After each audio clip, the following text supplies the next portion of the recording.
kmfm with Kenward Trust Drug and Alcohol Treatment and Rehabilitation Programs. You're on KMFM Wednesday night, and all of this week we're talking alcohol and drugs with Kenward Trust. Andy has shared his story. We've heard how his son was born addicted to heroin and was then taken away by social services, how his partner Karen died of a drug overdose, and how drugs had become the most important thing in his life. I was in prison. I got released from prison. I got back into taking drugs and crazy things, and I found myself at the bottom of the escalators again, begging for my money. But there was a lady who used to come all the time, and she used to come to me, and she used to come with a ham sandwich, cup of tea, and she used to sit down next to me, and she would say to things like me, Andy, it ain't got to be like this. You haven't got to be living life like this. Something can change. And some days I would tell her to get on her bike. Some days I would let down my guard and I would say yeah to her, come on, yeah, okay then. Well, she eventually got me into a detox unit. Yeah, and I've been in detoxes and treatment places and all sorts of things before, but this time I was really in a position of complete addict. I had nowhere to live, and I went into this hospital. I didn't really know where I was and that, and they started to take me off of all these drink and drugs and everything like that. And I cleaned up. And then what happened is over a period of time they kept trying to find me to be able to go somewhere, and they'd ring round hostels and all that, and they would say, we're not having him here. Last time he was here, threw the chair through the window. Last time he tried to smuggle some gal in. Not because of any other reason other than just the chaotic of what was going on for me. So they couldn't find anyone. Someone come and did a 1 hour bank shift in that hospital.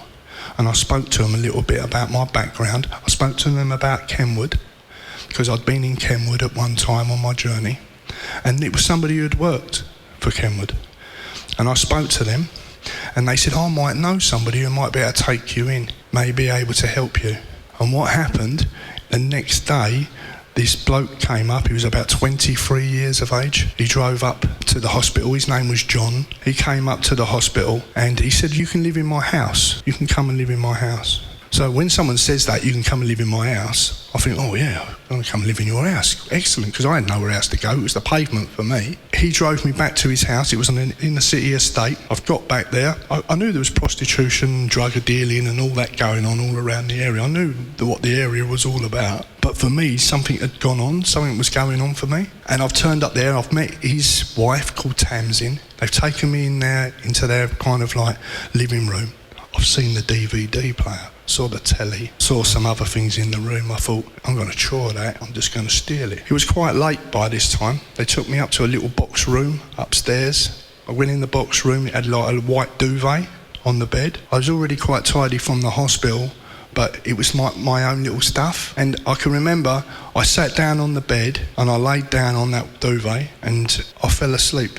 And I can tell you that's the best time of sleep that I've had for ages. It was like I'd come to a place, it's making me all shiver now, because what I'm talking to you about is reality. And at that moment, when I laid down on that bed, everything sort of like just felt like I was in cotton wool, comfortable. And I laid there, I fell asleep, I had the best night's sleep that I could have. And I got up in the morning and I come back down the stairs, and John and Tamsin were sitting around their little table in the kitchen, and they had their shreddy wheat and their milk and all that kind of thing on the table. And John said to me, come and sit down. And I sat down and they poured out the milk on the shreddy wheat, and I sat there like that. And John said to me, he said, open your hands up. And I opened my hands up like that. He put a set of front door keys right to his house, to his car, to everything he owned in my hand. When he did that, I snapped. Everything about me just broke instantly. And do you know what, right? That was years and years ago.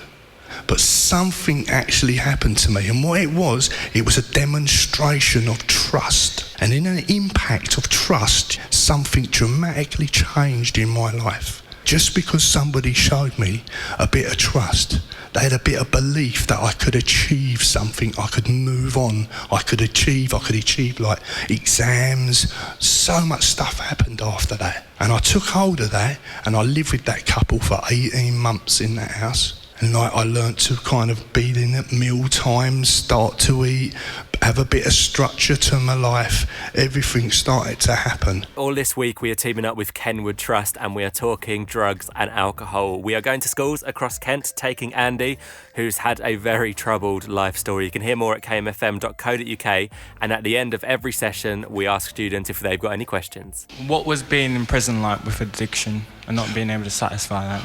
Prison and addiction is not a nice. My experience when I was arrested for doing something wrong, I ended up in the police station, and I always would get bail. I would think I'm going to get bail.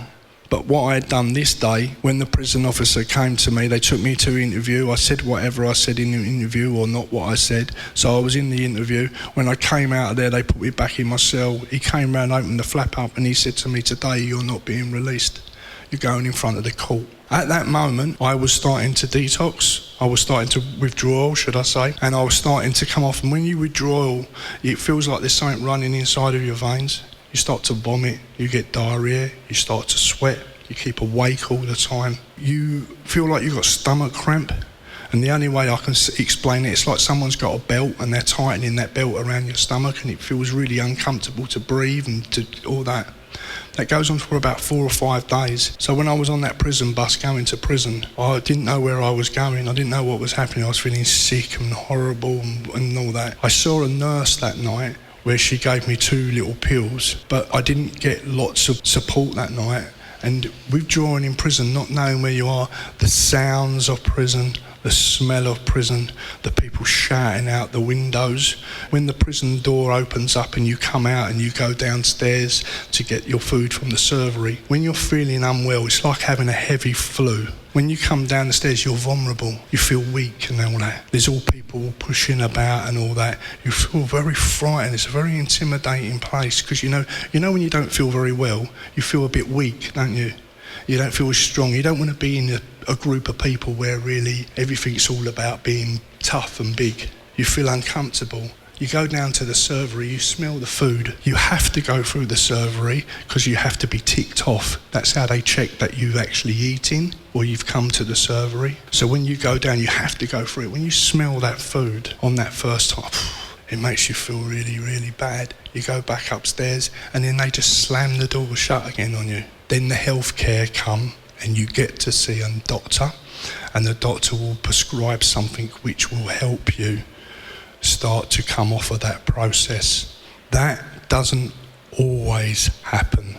Some prisons have different policies. Some prisons give you different form of medication. Some prisons do it in lots of different ways. So sometimes you are left to go through that process. It takes about 14 to 21 days to start to feel a little bit back to what we call normal self.